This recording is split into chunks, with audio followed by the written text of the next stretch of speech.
Bonjour à tous. Aujourd'hui, nous sommes avec Steve Doupeux, donc osérologue. Osez vivre la vie qui vous fait envie. Oui.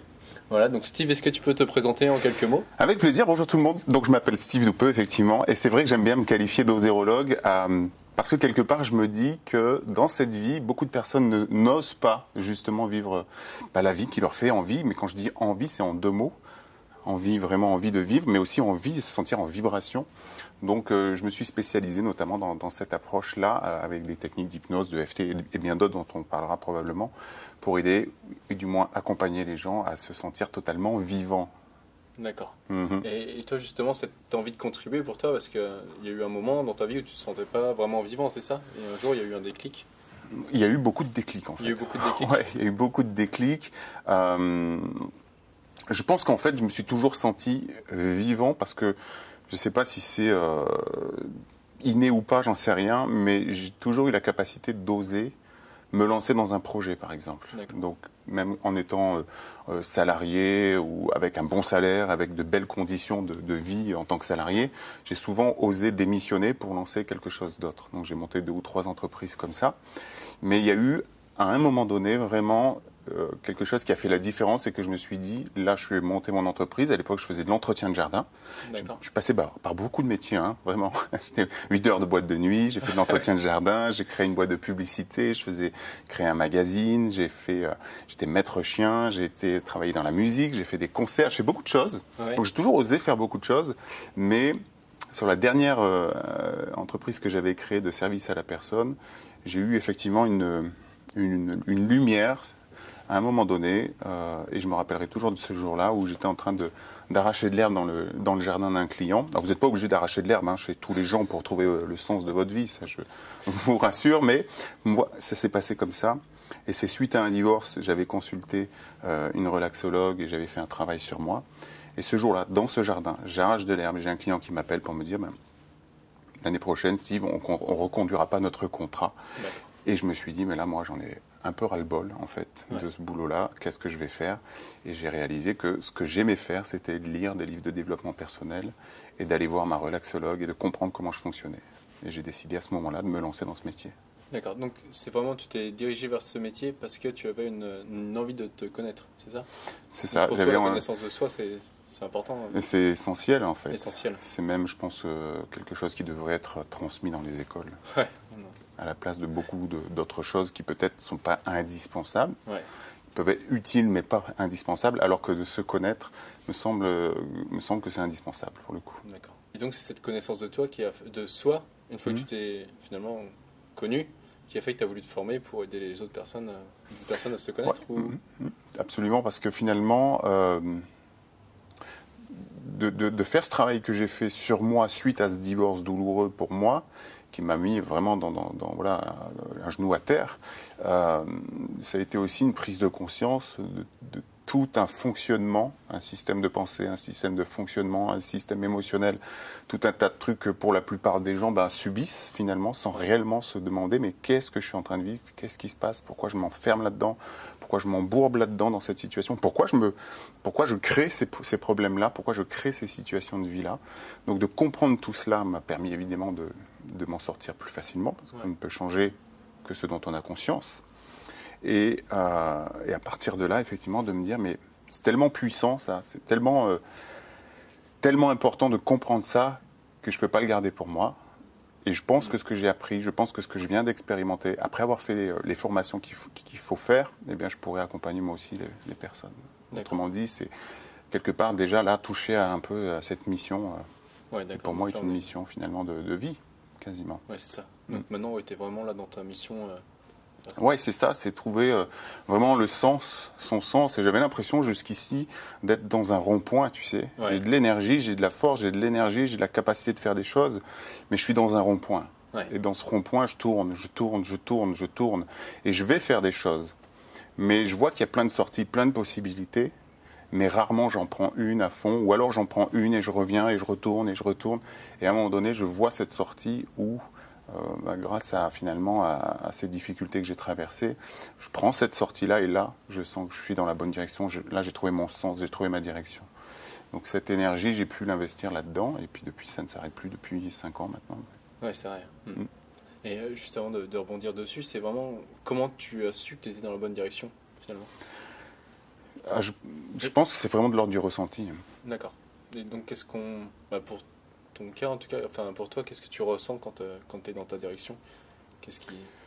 Et quand j'accompagne les gens, que ce soit en cabinet ou que ce soit à travers des coachings peut-être de groupe ou même des projections qu'on peut faire à travers les films de la collection Prévenir et Guérir, enfin, toutes ces personnes finalement à qui je transmets d'une façon ou d'une autre des ateliers ou autres, je ressens quasiment la même chose que je ressentais quand je faisais de la scène, c'est-à-dire des concerts ou des choses comme ça. C'est-à-dire que je transmets un message, je partage quelque chose qui est à la fois de la connaissance, du savoir, ce qui est important, mais aussi une histoire. Et j'ai vraiment le sentiment que ma vie n'est pas plus exceptionnelle qu'une autre vie, hein, finalement. Je vis ce que tout le monde vit. Simplement, j'y ai mis effectivement des connaissances, du savoir et des stratégies. Et le fait de partager ça, j'ai l'impression de réellement faire quelque chose d'utile pour le coup. De permettre à quelqu'un d'autre de transformer aussi dans son quotidien les choses qui pourraient peut-être lui poser problème par la suite. Ouais. Et justement, de transformer des choses qui pourraient poser des problèmes, tu as dit un peu tout à l'heure que tu te crées en fait ces situations à répétition. Donc toi, tu penses vraiment que les gens en fait, se créent des situations même problématiques? Mais complètement. Je pense qu'on se crée notre réalité. C'est un précepte bien connu hein, dans le monde de l'accompagnement. On se crée nos réalités. On se crée. Moi, je pars même du principe qu'on est en auto-hypnose en permanence. Et ça fonctionne particulièrement bien. On est tous en auto-hypnose en permanence. Le problème, c'est qu'on ne le sait pas toujours et qu'en plus, on le fait pas dans le bon sens. Ça, on se crée nos problèmes, on se fait des suggestions à longueur de temps toute la journée. On vit des états modifiés de conscience toute la journée et pourtant, on va donc, notre inconscient quelque part, si on doit le dire comme ça, va exécuter quelque part ce qu'on est en train de lui dire. Si je dis je suis nul, si je dis je suis moche, si je suis pas capable, je suis ci, je suis là, tout ce que je dis, être, je le deviens. Et donc je vais créer ma réalité à partir de là. Donc de comprendre ça, de partager ces principes-là et les techniques, parce que c'est bien beau de savoir tout ça, c'est bien beau d'être dans la réflexion, mais de partager les techniques pour le faire et aussi d'être très honnête avec les gens et de leur dire que c'est pas facile en fait de changer. C'est pas facile. Ouais, parce que ça, dans le monde de l'accompagnement personnel, c'est le danger, c'est que souvent on croit que c'est youpi tralala et il suffit de faire fermer les yeux et tout ira bien. C'est pas si simple que ça. Il y a soyez positif. Et puis demander à l'univers, tout ira bien. Mais il y a un peu de ça, mais il y a une vraie stratégie et il y a surtout un vrai investissement auquel je tiens. Et d'ailleurs, sur la notion de créer sa réalité, toi, depuis que tu en as pris conscience, c'est que finalement ta réalité, là, elle est en train d'évoluer à vitesse grand V en ce moment. Si tu peux nous en parler. Elle évolue à vitesse grand V parce que alors elle évolue depuis que je me suis installé, effectivement, et depuis que j'ai choisi de faire ce métier. Déjà, obligatoirement, parce que je me suis installé et je me suis mis dans le rôle d'un accompagnant et je ne peux pas accompagner les gens si je ne suis pas en train de me transformer. Et c'est l'occasion d'ailleurs de dire ici, parce que j'ai beaucoup de thérapeutes par exemple que je coach ou qui me demandent et qui s'en veulent de ne pas avoir réglé leurs problèmes et ils se disent mais moi si je n'ai pas réglé ça ou si je n'ai pas perdu 30 kilos, je ne peux pas... souvent ce que je réponds c'est que le médecin, ça lui arrive de tomber malade. C'est pas parce qu'il est médecin qu'il est jamais malade. Donc je pense que ce qui est important, c'est pas tellement d'avoir fini son travail, mais de l'avoir commencé et de surtout ne pas lâcher l'affaire et de le travailler, de le travailler, de le travailler. Moi, j'accompagne beaucoup les personnes dans le domaine de l'autosabotage, d'accord ? Oser vivre sa vie, c'est oser se défaire aussi de ces comportements d'autosabotage, des pensées, etc. Et ça veut certainement pas dire que j'en ai pas. J'en ai un sacré paquet. Par contre, j'ai les techniques pour les challenger quand elles se présentent. Et il y a encore des fois où j'arrive à me saboter des occasions. Et c'est comme ça. Et je ne vais pas me fouetter le dos à vitam aeternam. Par contre, je vais faire en sorte de toujours trouver la meilleure stratégie pour la prochaine fois ne pas le revivre. Donc ma transformation, elle se fait comme ça depuis le début. Et évidemment que après, il y a des événements qui font que beaucoup de choses changent. Par exemple, la collection de films sur les approches alternatives, Prévenir et Guérir, que je fais avec Anne, et qui, au départ, est venue me chercher en cabinet en tant que cliente, m'a évidemment transformé parce que ça m'a mis face à la caméra, ça m'a mis face à mes propres peurs, clairement. Et c'est d'ailleurs de là que j'ai compris que j'avais encore des sentiments ou des comportements, du moins, et des pensées d'auto-sabotage. D'accord. L'auto-sabotage, pour ceux qui ne connaissent pas, tu peux nous en dire 2 mots? Bah, c'est presque comme l'auto-hypnose finalement. Ouais. C'est cette capacité à se dire des choses en permanence, à s'envoyer des suggestions en permanence, à avoir des pensées en permanence qui vont créer des émotions, qui vont créer des réactions, des comportements et donc une réalité. Mais très souvent de façon négative. Donc je suis nul, je suis pas capable, je vais pas y arriver, je ne suis pas légitime, j'ai pas le bon diplôme. C'est incroyable en fait. Je pense qu'on est tous, là aussi je vais être très honnête, je pense qu'on est tous plus ou moins touchés par l'autosabotage. On est tous capables de se dire je ne vais pas y arriver, etc. Et simplement il y a différents niveaux. Et je pense qu'il faut aussi être très honnête sur le fait que je ne pense pas. Et on m'a beaucoup posé la question là dernièrement sur les différentes vidéos que j'ai faites. Comment on fait pour éradiquer l'autosabotage? Clairement je pense que ce n'est pas possible. Je suis désolé, mais je pense qu'en fait on peut s'équiper pour y faire face. Mais l'éradiquer, je ne suis pas certain. À moins, c'est certainement possible, mais je pense que là, il faut atteindre un sacré niveau de travail, etc. Ouais. Et on est dans les vies qu'on a, c'est peut-être pas évident de s'investir autant. Moi, je dis souvent, je ne me considère pas comme un expert en autosabotage, mais comme un expérimentateur. D'accord. Ouais. Parce que finalement, je le vis obligatoirement, de toute façon, et c'est parce que je le vis obligatoirement que je vais pouvoir accompagner les personnes qui le vivent aussi. Par contre, je l'ai beaucoup vécu, très fort, et aujourd'hui, c'est plus un truc qui m'arrête. Ouais. Donc je peux encore avoir des pensées négatives, je peux encore arriver à me saboter, mais je ne vais plus m'enfoncer, contrairement à avant. Je ne vais plus tout envoyer balader. Et quand je me rends compte que peut-être j'ai cassé mon jouet, j'arrête de me lamenter, je me reprends en main et j'avance. J'ai envie d'écrire un roman et je n'arrive pas à m'y mettre parce que j'arrive encore à me faire croire que j'ai pas le temps, que c'est pas le moment, que je ne sais pas quoi raconter, que j'ai pas de créativité, etc., etc. Le problème, c'est qu'au final, si on prenait cet exemple, écrire un livre, c'est un sujet pour moi qui est important parce que j'ai réellement envie de le faire, mais le fait de ne pas le faire va amener de la frustration, qu'on va se ronger comme ça de l'intérieur, et au final un mal-être, et puis même finalement d'être pas forcément bien dans l'interaction avec les autres, parce que si je suis pas bien à l'intérieur, je vais pas être bien avec les autres à l'extérieur. Ouais, ça c'est clair. Ok, et maintenant tu peux nous parler justement de tes projets qui ont bien avancé, notamment la série Prévenir et guérir. Donc la série Prévenir et guérir, c'est un projet, oui, le projet de film qui est une collection de films sur les approches alternatives.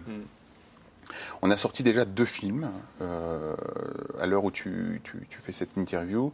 Le premier film, c'est sur l'EFT, sur l'hypnose, pardon. Sur l'hypnose, ça s'appelle je mélange tous les films, mais c'est normal, ils sont tellement complémentaires.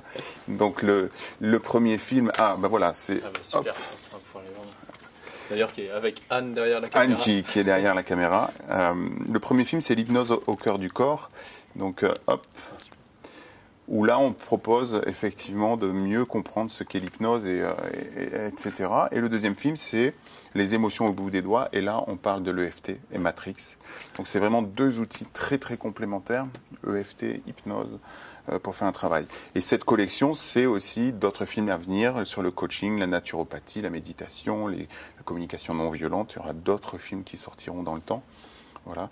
Donc c'est un gros projet parmi d'autres projets, mais c'est le projet qui m'a sorti de mon cabinet, où je me croyais bien à l'abri, sûr de moi, en toute sécurité, totalement légitime. Ouais. Et finalement, ce projet m'a complètement fait ressortir toutes ces peurs, où je me suis dit, je ne suis pas légitime, qui est-ce que je suis, moi, pour aller faire des films, pour aller interviewer Thierry Janssen, Thomas Donsbourg, Christophe André, me retrouver face à eux, leur poser des questions. Je ne suis même pas journaliste, je ne suis pas psychologue, je ne sais rien de tout ça.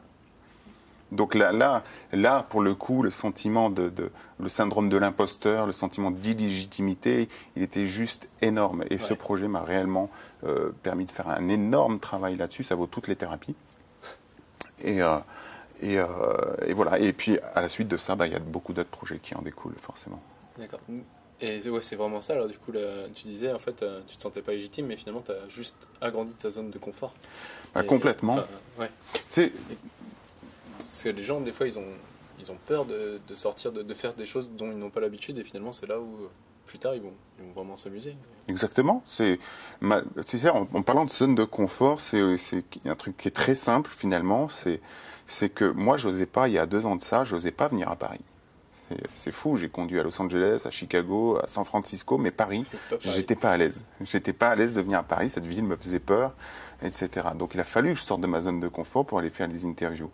Et puis ça a été une grande claque, parce que aller sortir de chez moi pour aller à Paris, et en plus rencontrer Christophe André, Erwan Montéour, Thierry Janssen, ou des mecs comme ça, qui pour moi sont des gars tellement inspirants, parce que j'ai lu tous leurs bouquins, ou une grande partie en tout cas, et j'étais très impressionné par ces gens-là. Donc là, la zone de confort, il a fallu que... J'étais pas très loin de la ligne de panique, hein, pour tout dire. On devait partir au Pérou, là, par exemple. Le Pérou, pour moi, c'était plutôt la zone de panique, tu vois. Donc là, j'ai renoncé. Donc je me suis trouvé tout un tas de bonnes raisons, hein, pour le faire. Il y en avait de bonnes, d'ailleurs, mais en réalité, j'avais surtout une peur. Mais tout ça, je pense que ça nécessite aussi, justement, d'aller...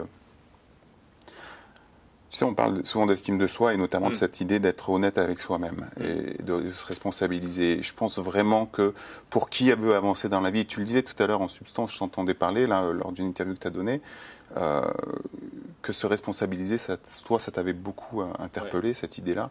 Et ben moi aussi, parce que je pense que d'ailleurs, les gens qui font du développement personnel et qui avancent réellement sont ceux qui vont se responsabiliser le plus. Et ça va nécessiter aussi de mettre de côté son orgueil. Donc de savoir reconnaître éventuellement que voilà, j'ai eu peur de ça, etc., c'est la meilleure façon de pouvoir travailler dessus. Et à partir de là, je pense que les choses vont dans le temps.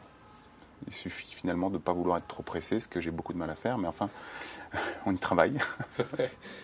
Voilà. Et les projets, ils naissent après. Ils naissent, là, moi, il y a des boutiques en ligne d'auto-hypnose guidée qui est en train de se monter. J'ai mon blog Philosophie, sur ce philosophie.com. Il y a beaucoup d'articles à découvrir, des formations en ligne que je vais proposer, des coachings de groupe. Et toutes ces choses-là, après, mûrissent, hein, avec le temps, au fur et à mesure des rencontres. Et justement, là, où est-ce qu'on peut te retrouver, si tu peux citer tous les... Et alors là, pour les personnes qui veulent plus savoir un petit peu ce que je vais proposer, que ce soit à travers la collection de films justement, etc., il y a mon site internet qui est stevedoupe.fr tout simplement. Voilà, j'imagine que tu mettras les liens de toute façon sous la vidéo. Mais pour le blog, c'est philosophie.com, où là il y a de nombreux articles justement sur le thème de l'autosabotage.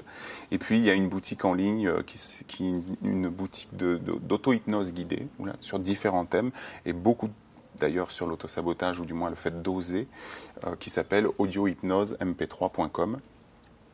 Et enfin, je peux parler du site aussi de la collection de films, justement, Prévenir et Guérir, où là, l'adresse, c'est prévenir-et-guérir.eu. Et là, on peut trouver tous les films à se procurer pour la collection. Ça fait beaucoup d'adresses. Hein. Elles seront en lien. Vous pouvez mettre sur pause. Et enfin, un conseil que tu aimerais donner aux gens, comme ça. Juste si tu avais un message à faire passer.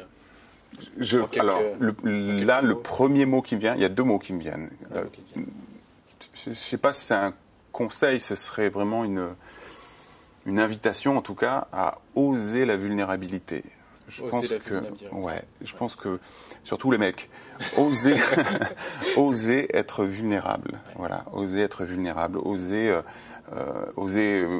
échouer, oser vous tromper, oser vous planter, oser vous lancer à faire des interviews, oser vous lancer à faire tout ce que vous avez envie de faire finalement, et sans avoir peur de faire des erreurs, d'être ridicule ou quoi que ce soit, parce que finalement celui qui est ridicule, je crois que c'est celui qui arrive en fin de vie aura un regret juste immense de ne pas avoir vécu la vie qu'il voulait vivre. C'est ça. Finalement, quand on ose, même si on se plante, les regrets, on n'en a pas parce qu'au moins, on l'a fait. Quoi. Mieux vaut, je ne sais plus qui disait ça, mais mieux vaut avoir des remords que des regrets. Ouais. Enfin, en tout cas, je suis de cet avis. Voilà. Ce sera le mot de la fin. Merci Steve, en tout cas. Avec plaisir. Merci Anne pour l'interview. Et puis voilà. Et puis en tout cas, nous, on se retrouve bientôt pour d'autres vidéos. Voilà. À bientôt. À bientôt.